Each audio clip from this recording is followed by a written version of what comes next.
Community in Colorado Springs has rallied around Club Q, which was the site, of course, of the shooting that left 5 people dead. Every year, this club prepared a Thanksgiving meal together. It's a tradition that they say goes back 10 years. And after the shooting, the questions remained about whether or not they were actually going to go through with the dinner still. A local church, though, stepped up to host an event for Club Q, and with the help from volunteers and donations from local businesses, there was a huge Thanksgiving meal that was available to a community that is very much still grieving. So many people are coming together because they care about this community. They care about what's coming out of this community. They're not looking at it as black, white, gay, straight. They are looking at it as, this is my community. This comes as President Biden and First Lady Jill Biden called the 2 owners of Club Q on Thanksgiving to offer their condolences and their support after speaking with the hero, Rich Ferriero. So I want everyone to sit down and watch this because I know it's going to be fascinating, and to just talk about all the facets that we're dealing with when it comes to this story and stories like them. Joining us now is author and educator Chasten Buttigieg. He is married to the Transportation Secretary, Pete Buttigieg. Chasten, thank you so much for joining us, and happy belated Thanksgiving to you. Good morning. Same to you. Thanks for having me. You have been outspoken on these issues after what happened in Colorado Springs and what these families are dealing with. How are you feeling? What's important to you this morning? Yeah, you know, it's tough. It's hard, and it's definitely hard being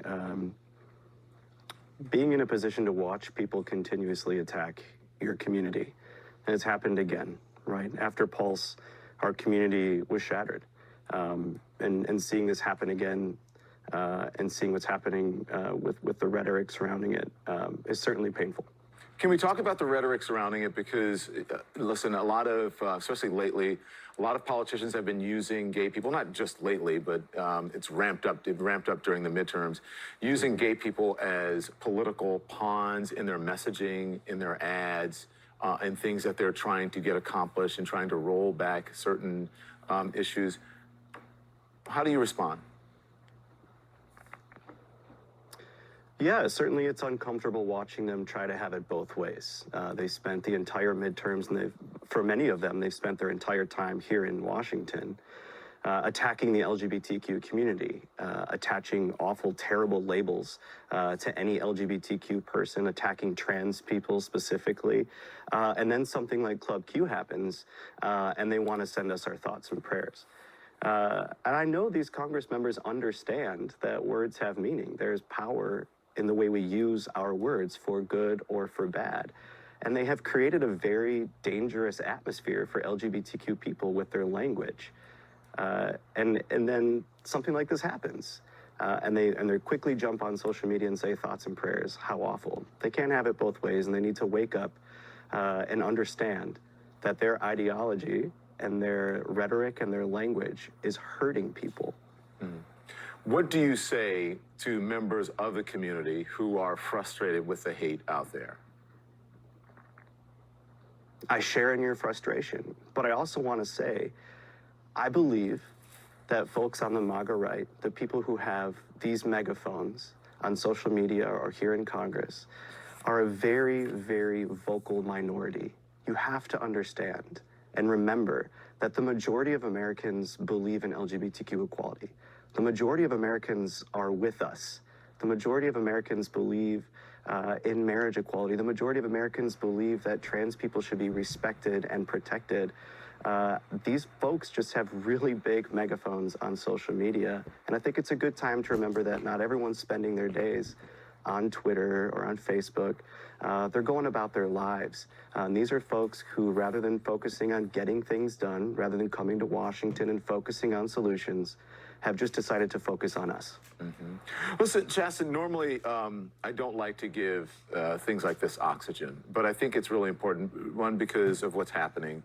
Two, because you responded to it, and it was a direct criticism and attack on your husband. This is Fox News' Tucker Carlson attacking your husband and about this tragedy. Watch this. Pete Buttigieg wants to talk about identity. He always wants to talk about identity. And the funny, ironic thing is, until just a few years ago, Buttigieg wouldn't even admit that he was gay. He hid that and then lied about it for reasons he has never been asked to explain. Why not? But whatever. Now he is happy to use his sexual orientation as a cudgel to bash you repeatedly in the face into submission. Okay, so listen, it's obvious the policy was called Don't Ask, Don't Tell, and I think it's sort of self-explanatory there, but you responded to this criticism with this post. It's of your husband waving in his military uniform. What did you mean with that picture? Oh, I meant what you just said. My husband served under Don't Ask, Don't Tell, which meant that he would have been discharged from the American military had he come out of the closet. I know in the clip, Tucker Carlson goes on to talk about how it seems that my husband only wants to talk about identity rather than his job. And I would just love for him to follow Secretary Pete on Twitter. He can follow along all of the things that are happening at the department. But remember, this kind of rhetoric is easy.